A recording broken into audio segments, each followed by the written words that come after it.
Indian பேங்கோட ATM கார்டை எப்படி வந்து ஆக்டிவேட் பண்றது அப்படிங்கறத டீடைலா இந்த வீடியோல பார்க்க போறோம். வீடியோ ஃபுல்லா பாத்தீங்கன்னா ஏடிஎம் மிஷின்ல போயிட்டு எப்படி வந்து இந்தியன் பேங்கோட ஏடிஎம் கார்டை ஆக்டிவேட் பண்றது அப்படின்றதுக்கான கம்ப்ளீட் ப்ராசஸ் இந்த வீடியோல நீங்க தெரிஞ்சுக்க முடியும். தெரிஞ்சுக்கிறதுக்கு முன்பாக சேனலை சப்ஸ்கிரைப் பண்ணிருங்க, பெல் ஐகானை கிளிக் பண்ணி ஆல் அப்படின்றத செட் பண்ணிருங்க.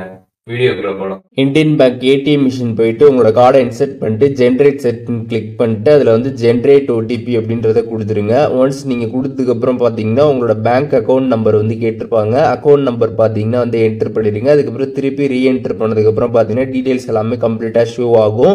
எல்லாமே கரெக்டானு பார்த்துட்டு கீழே கன்ஃபார்ம் ஆப்ஷன் வந்து கொடுத்துருப்பாங்க. அதை கிளிக் பண்ணிட்டு கன்ஃபார்ம் வந்து கொடுத்துருங்க.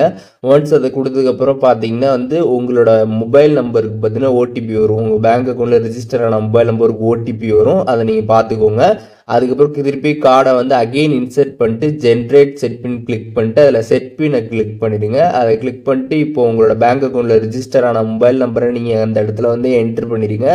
ஒன்ஸ் அதை நீங்கள் என்டர் பண்ணதுக்கப்புறம் பார்த்தீங்கன்னா உங்களுக்கு ஆல்ரெடி பார்த்தீங்கன்னா உங்களோட மொபைல் நம்பருக்கு ஒரு ஓடிபி பார்த்தீங்கன்னா வந்து சென்ட் பண்ணியிருப்பாங்க பேங்க் தரப்புலேருந்து. அந்த ஓடிபி பார்த்து நீங்கள் இங்கே வந்து என்ட்ரு பண்ணிடணும். என்ட்ரு பண்ணிட்டு அதுக்கப்புறம் 4 டிஜிட் பின் செட் பண்ண சொல்லுவாங்க. செட் பண்ணுங்கள். அதுக்கப்புறம் திருப்பி அகெயின் அதை வந்து செட் பண்ண சொல்லுவாங்க. செட் பண்ணதுக்கப்புறம் பார்த்தீங்கன்னா உங்களுக்கு சக்ஸஸ்ஃபுல்லாக பார்த்தீங்கன்னா வந்து பின் வந்து செட் ஆகிடும். ஸோ இப்படி தான் பார்த்தீங்கன்னா இந்தியன் பேங்க்லோட ஏடிஎம் கார்டு வந்து நம்ம ஆக்டிவேட் வந்து பண்ணணும். இதில் எதுவும் டவுட் இருந்துச்சுன்னா கண்டிப்பாக கமெண்ட்ஸில் மென்ஷன் பண்ணுங்கள். எல்லாருக்கும் ரிப்ளை பண்ணுறேன்.